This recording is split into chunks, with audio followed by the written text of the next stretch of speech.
Hi, my name is Dani and today I come to speak about the poverty that some parts of the world suffer. As you know, poverty is the lack of what is necessary resources to be able to live.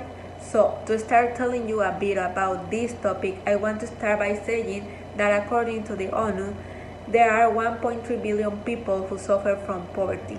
84.5% of poverty is concentrated in South Asia and Sub-Saharan Africa, according to the Poverty Index. And the half of these people are children. In the world, anyone who earns less than 1.69 euros a day is considered poor. Therefore, worldwide, the organization says that 1 in 3 minors is multidimensionally poor, compared to 1 in 6 adults. In addition, boys and girls suffer poverty more intensely and are more likely to suffer deprivation because they do not have access to clean water, sanitation, adequate nutrition, or primary education. The way in which poverty is divided is more or less this way. More than 2/3 of the 792 million poor multidimensional people live in lower middle income states, while 4,014 million do so in low income countries, and 94 million poor people are in countries with above average incomes. Now, I will touch on a topic that is being experienced today worldwide in the world, and this is the coronavirus. This disease, as you know, has us all in quarantine. Therefore, people cannot go out to work. This means that an income of money will not enter their homes.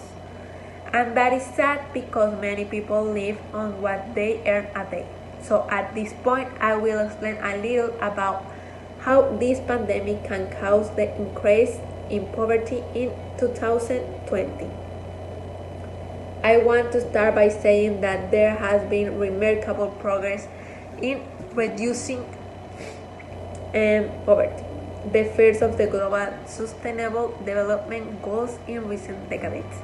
10% of the world population live on less than 1.19 USD a day in 2015. This percentage is less than almost 36% recorded in 1919. However, this trend is likely to reverse in 2020 due to the coronavirus and falling oil prices. The COVID crisis will have a disproportionate impact on the poor through the loss of jobs, the rise in prices, and the interruption of the provision of services such as education and health. According to the World Bank estimates, between 40 million and 60 million people will fall into extreme poverty in 2020 compared to 2019 figures as a result of COVID, depending on the hypothesis about the magnitude of the economic crisis. The world extreme poverty rate could increase between 0.3 and 0.7%, points reaching around 9% in 2020. As you can see, they are very large amounts, and unfortunately, they are true and sincerely sorry. I wish I could help all the people who need it the most, and I hope it could be possible, but no. I think that poverty can decrease little by little, and one of the options to make this possible is the following. The number one is universal access to quality education. The number two is cash transfers to poor families, and the most important for me is that we'll be distribute equally all the money that is earned and given to the government, as in some advanced countries where people live very good quality of life and there is less poverty and more middle class.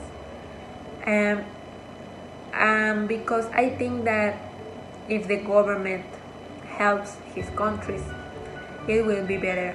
Unfortunately, there are many governments that only seek their benefits and they do not give importance to the others. The only thing I hope is that someday they will realize that if each government had not been so corrupt and unfair, the world would be much better.